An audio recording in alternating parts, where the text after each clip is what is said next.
Welcome to the channel, everybody. So we just had the largest crystal opening ever on the channel. If you haven't had a chance after this video, go over and check that one out. It was amazing. I will throw the disclaimer in again before you do. It's an amazing sets of pulls. It's a tremendous amount of crystals, but be responsible about how you spend. If you can't afford it, definitely don't try and duplicate what I did by any means. But I have been hearing some great response from the community on not only that video, but also on how many amazing pulls everybody has had. And I think this event is probably going to go down on as one of the best ones ever. But today we're going to actually continue on our Thronebreaker series. By getting into Act 6.4.4. So anybody who knows these champions is going to probably have a few things to say about some mistakes I made throughout this one. Totally understandable. Made a couple poor choices, but this team still is very solid, and we were able to get through this fairly quickly. I believe if 6.4.5 really wasn't that bad either. I'll be getting that video out tomorrow to you guys so that we can get to 6.4.6, which that one took a lot.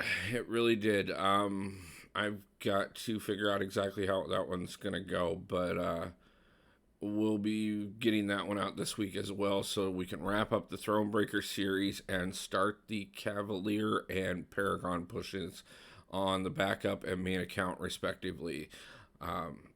So stay tuned for those, guys, but let's get into today's video talking about Act 6.4.4. Right off the bat here, let's take a look at the path nodes. So the big key thing here, everybody on the path all the way up until you get to the link node mini boss has just the path nodes, so you don't have anything extra to worry about for specific champions or anything like that.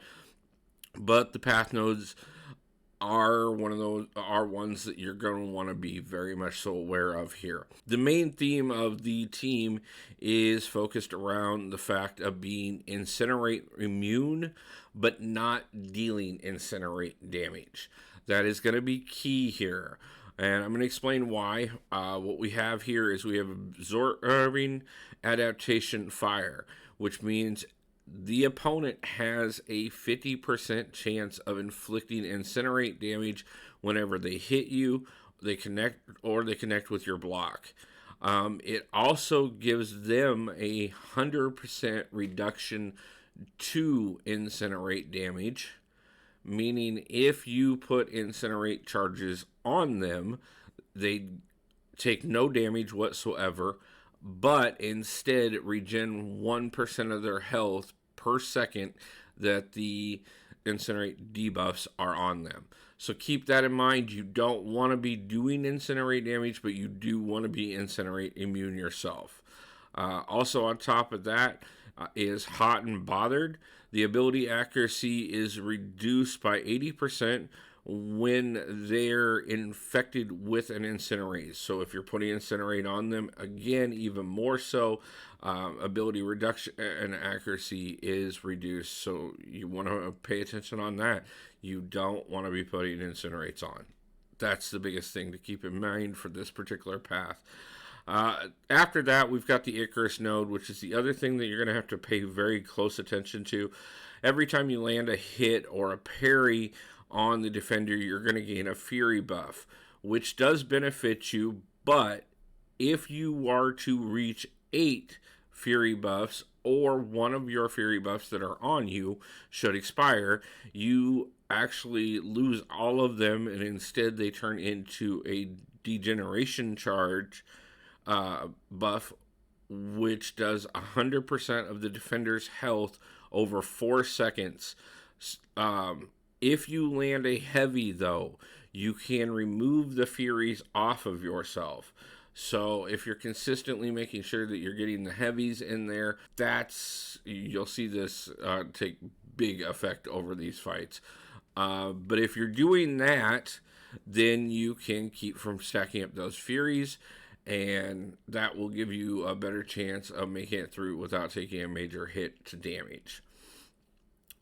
So on the path here, we do have Sabertooth right off the bat, followed by Hela, Stealth Suit Spidey, Miles Morales, Phoenix, Massacre, and then Domino. After that, you're going to come over here to the Wasp mini-boss, the one who has had them linked the whole time. And the biggest thing to keep in mind with her is two things. First off, she is going to be massively aggressive. Aggressive to the max. Wasp is normally a, kind of a pounder champion. She's that little gnat that's always eating at you. But she is going to be just coming full bore at you this whole fight. So keep that in mind. Also on top of that, she has Rage 2.5, which what it does is that you cannot do more than 2.5% of her max health and damage off of any one hit. If you hit hard enough to go above that 2.5% threshold, you will actually give her a Fury buff. If she hits 5 Fury buffs or above, all her hits become unblockable. You're going to want to be careful here about how much damage you're dealing here. You'll see we kind of try and stick to a strategy with Apocalypse, but I do finally end up getting her down with Doom. So let's go ahead and, to be honest with you, neither one of them had to come into play if I had made one decision that we'll talk about as we get into the gameplay. Then we move on to the boss node here, which we have Captain Marvel movie, one of the champions I absolutely love. She has close encounter, where you need to stay close, and as long as you do, you'll be regenning. But if you get too far away from her, you will start degenning, and the rates are polar opposite. Very little regen and very much degen. So you want to make sure that you're staying up close on her. So you're going to need to be doing a lot of consistent hits, either keeping her stunned or, being able to go into parries consistently. Also on top of that, somebody with a decent amount of power gain so that they can ramp up and control the fight. She also has crumbling armor, so if you go more than 6 seconds without landing a hit upon her, you actually get an armor debuff. By landing hits, you can actually remove these. She also has enhanced armor break, so those two stacked together, you're going to be losing quite a bit of your armor, so you're going to want to watch that. Try again, being a little aggressive, keeping up on her is going to keep you safer on all of that. But she also has heavy hitter, so her heavies cannot be intercepted. So that is something to keep in mind. Her big two here that would be what I would want if I was going to add something to how amazing of a character she already is energy sensitivity. She gains 2 additional charges whenever she blocks, strikes, or activates her special one. Obviously, those are all things that she gets can get charges off of, so she can ramp up on the charges real quickly. And then as well, if you are to knock her down, she can gain an additional 3 charges. So there's so much potential, and if she gets to 25 charges, she goes indestructible, and she hits like a freaking Abrams tank. Okay, she's coming for you. Okay, so let's go ahead and get into it and see what I did to get through this. Like I said, I already know there's going to be a few things that I probably should have done a little better about, but we'll go ahead and get in here and talk about it. Okay, so right off the bat here, the great thing is we have that Sabertooth fight right off the bat. So this is a great opportunity for Apocalypse to get some charges. Now, if we would have immediately followed it up with the Hela fight here, we could have gotten our last charge and been able to horseman somebody. But I went ahead and sent in Colossus on this one. Obviously, that first fight with Apocalypse went so smooth. Colossus did not do what I was hoping for him to do here, so we turned around and brought in Apocalypse after all so that we could go ahead and get the charges. The plan was to make sure that we were picking smartly on horsemen. To be honest with you, I screwed up and forgot that I couldn't multiple horsemen. I don't know why I was thinking that at the time, but it's the only thing that can explain what I do shortly. Now, Hela, the biggest thing to worry about is that last second burst where she goes indestructible at the end. If you can survive that little bit at the end and be careful, you can get out of the fight there.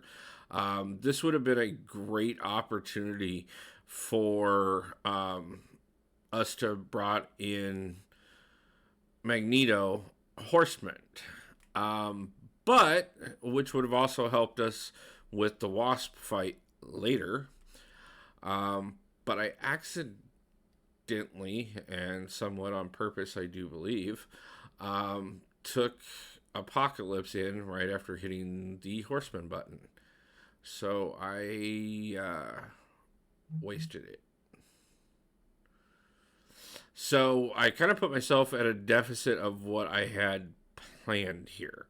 Now, obviously Magneto is not incinerate immune, but being a horseman for the Wasp fight would have been ideal, because we wouldn't have had to have worried about the incinerate immunity anymore, and I could have allowed Apocalypse and Colossus as a backup if I needed to carry us through the rest of these fights, which for the most part he does. I do know that I went down here against Stealth Suit Spidey, but we did take him down most of the way before I did, and I ended up bringing in Iceman, who I totally didn't overlooked as another option here. Now, I could have easily horsemaned Iceman or Colossus, and they would have been more useful as well. They could have definitely handled the path all the way by themselves, and neither one of them would have been that bad to take up against Wasp. Iceman, especially considering the fact of if we had him awakened, we would have had him available to, which I could have brought in my 5-star, which is awakened. We could have had that immediate frostbite on her and been doing some extra damage without building up those fury charges. So that would have been nice. But like I said, we did bring in Magneto because we'd already had most people go down. So we were going to look at, how far can we get before we need to revive. Wasn't able to finish him off. So we revived back up Apocalypse. Started working towards getting our charges back up because, of course, if we weren't going to horseman somebody, we shouldn't have used his charges whatsoever. So that was a major mistake on our part. But it is easy to get the heavies with Apocalypse to keep those fury charges off yourself, because he does have so much range on his heavy, and it's, so you can catch people at a lot further distance than with a lot of champions. Obviously, Colossus is a great example, whose heavy is so short. So we went into the Phoenix fight here. Again, pretty basic. We were just going for beat on her a bit, pop a couple heavies, and finish her off. Just trying to watch out, make sure we don't explode those fury charges. Luckily enough, we finished her off before we needed to. Now, the only one that really did give me any kind of a problem was Massacre, and this really should not have been as bad of a fight as it was. The first time that we went in to take him, obviously we did quite a bit of damage there. And then we go back in the second time and just go down. Go in a third time, and he beats us down. So I end up bringing in Doom, who obviously is not Incinerate immune. So this is a bigger risk because, of course, he's already got so many Incinerate bonuses. But Massacre has an Incinerate to some of his moves as well. So it was kind of a risk, but we were able to finish him off and move on to the domino fight. We obviously had to revive back up Apocalypse to do it again. He is 100% our workhorse here. We are at full charges on this match, so that does help some. Pretty much just baiting into heavy right now, trying to keep from dying. I think I know that part of me was not looking at her node as well as I described it. And I kind of pretty much pushed her into ending me. I still say if we would have horsemaned Magneto early, he could have definitely handled it and finished it off for us. Obviously, we had to revive and come back in. And we, immediately end up in that degen. And that is not easy. So then we come up here to the Captain Marvel movie fight. Like I said, you're going to have to either do a lot of damage quickly or plan on a long fight. Luckily enough, I knew it wasn't going to be either one because Apocalypse was almost down anyway, so we were just kind of taking the edge off before we took Doom in here. We may not have necessarily needed that. You can see here, we kind of bait through those first 25 charges, which does take away that indestructible for a little while. And then we just finished her off. It wasn't really that bad. This is a really easy level, guys, to be truthful with you. I never preached perfect gameplay. We talk about this all the time. But I did bring in some of the 6 stars. I mean, we're getting closer to the end here. So I'm expecting that a lot of you are not locked into your 5 stars completely by this point. I know I have some amazing ones already that not everybody has, but at the same time, I'm sure we have some really great options out there. I know you do for what I'm talking about here, and I showed you a few different options each there. Like I said, for the immunity to the Incinerate, Apocalypse, Iceman, or Colossus, all 3 are perfectly great options. I encourage you guys to keep pushing forward. We did eventually get the Thronebreaker title, and we are going to be starting on Paragon very soon, as in this week.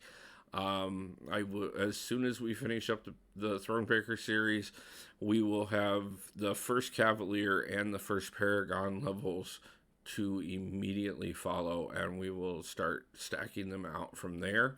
So make sure you guys are looking forward to that, because I definitely am. I want to thank everybody for the continued support, and I can't wait to see you guys back for the next one. Peace out.